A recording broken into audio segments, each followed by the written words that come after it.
ইংলিশের last and final suggestion তোমাদের সামনে উপস্থিত করা হয়েছে। থার্ড সেমিস্টারের জন্য লাস্ট অ্যান্ড ফাইনাল সাজেশন সম্পূর্ণ হুবাহুভাবে নিশ্চিত 100% কমনের যোগ্য অনুযায়ী তোমাদের সামনে এই পিডিএফটা উপস্থিত করা হয়েছে, যেখানে উত্তর সহ কিন্তু তোমাদেরকে প্রত্যেকটার উত্তর সহ করে দেওয়া হয়েছে।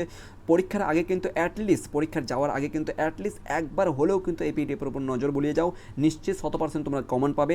এবং যারা কিন্তু প্রিপারেশন যাদের ভালো হয়নি বা সিলেবাস শেষ করতে পারোনি, তাদের জন্য কিন্তু গোল্ডেন চান্স রয়েছে কুইক রিভিশন। অবশ্যই তোমরা কুইক রিভিশনে হাত দিবে, এটাকে ভালো করে একটুখানি প্র্যাকটিস করবে, 2 থেকে 3 বার ভালো করে দেখবে, নিশ্চিত তুমি এখান থেকে শত কোশ্চেন বলবো কি ভালো একটা নাম্বারে কিন্তু তুমি অ্যাটলিস্ট হলেও কিন্তু পাস নাম্বারটা নিয়ে তুমি কিন্তু বের হতে পারবে, যদি এইটা আর কি কুইক রিভিশনটা ভালো করে তোমরা একটুখানি দেখে যেও, ঠিক আছে। আর অবশ্যই এই পিডিএফটা পাওয়ার জন্য সর্বপ্রথম তোমাদেরকে করতে হবে যে আমাদের এই চ্যানেলটা অবশ্যই কিন্তু সাবস্ক্রাইব করতে হবে, কারণ প্রচুর পরিশ্রম লেগেছে এই পিডিএফটা তৈরি করতে, বিশ্বাস করবে না 3 ঘন্টার উপর সময় লেগেছে পিডিএফটা টাইপিং করতে, রাইট। অবশ্যই কিন্তু বিকাশ আইকো ইউটিউব চ্যানেলটাকে সাবস্ক্রাইব করে রাখবে। এবং দ্বিতীয় কথা হচ্ছে এই নাম্বারে হোয়াটসঅ্যাপ করবে। এই নাম্বারে হোয়াটসঅ্যাপ করে প্রথমত তুমি নিজের নাম লিখবে, স্টুডেন্ট নাম লিখবে, অর্থাৎ স্টুডেন্ট নেম লিখবে। আর দ্বিতীয় লিখবে যে তুমি কোন ডিস্ট্রিক্ট থেকে, অর্থাৎ কোন জেলা থেকে বিলং করছো, কোন জেলা থেকে তুমি পরীক্ষা দিচ্ছ।